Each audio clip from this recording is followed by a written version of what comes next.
Il s'agit de la biographie la plus complète sur Julian Assange et aussi du premier récit intégral sur le phénomène Wikileaks, qui est quelque chose d'extraordinaire. Wikileaks et Julian sont passés de groupes de hackers de Londres à des célébrités mondiales.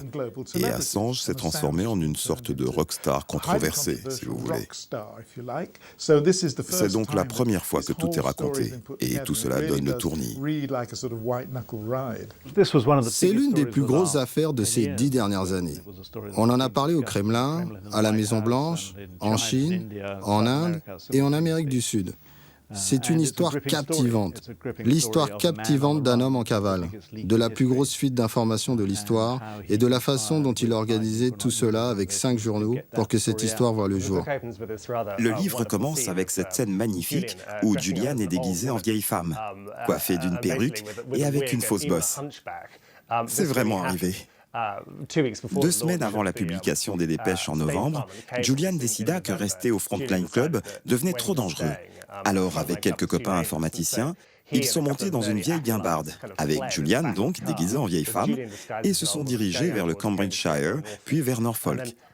Ils s'arrêtaient régulièrement sur les aires d'autoroute, tout phare éteint, pour voir si le Pentagone les suivait. Mais ce n'était pas le cas. Je trouve que c'est très intéressant car cela en dit long sur son enfance chaotique en Australie. Il a un passé assez incroyable. Sa famille dirigeait un théâtre de marionnettes ambulant. Il était si troublé et perturbé que l'ordinateur est devenu son seul ami. C'est donc l'histoire d'un garçon brillant et surdoué qui est devenu une sorte de pionnier de l'Internet. Certains disent qu'il est un messie, d'autres qu'il est un terroriste et d'autres encore qu'il est un maniaque. C'est un personnage tellement extrême qu'il divise totalement les gens. Beaucoup se projettent sur lui et veulent croire qu'il est un messie, et d'autres pensent qu'il est le diable incarné. Mais si l'on adopte un point de vue plus nuancé, les 2 opinions se défendent. Si vous dites qu'il n'est ni un messie, ni le diable, cela peut parfois vous mettre dans une position délicate.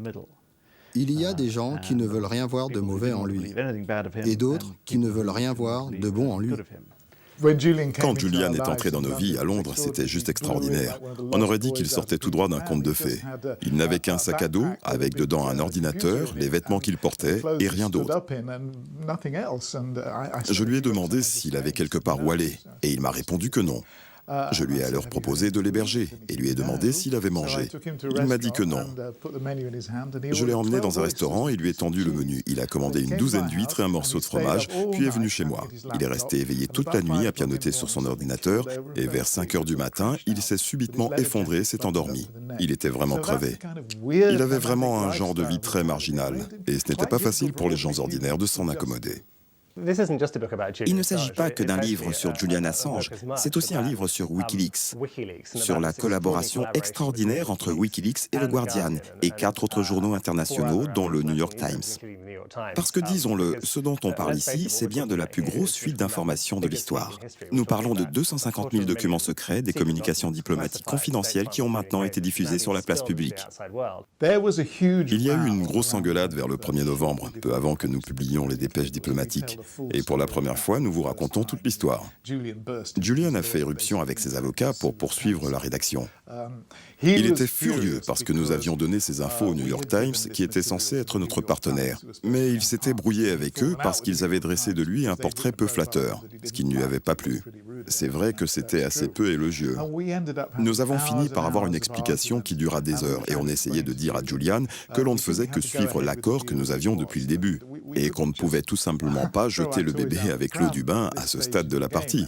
Il a fini par se calmer et nous sommes finalement arrivés à un accord. On s'est tous quittés bons amis et un mois plus tard, nous avons publié les dépêches malgré quelques contretemps dans ce qui s'est avéré être la plus extraordinaire fuite de l'histoire du journalisme.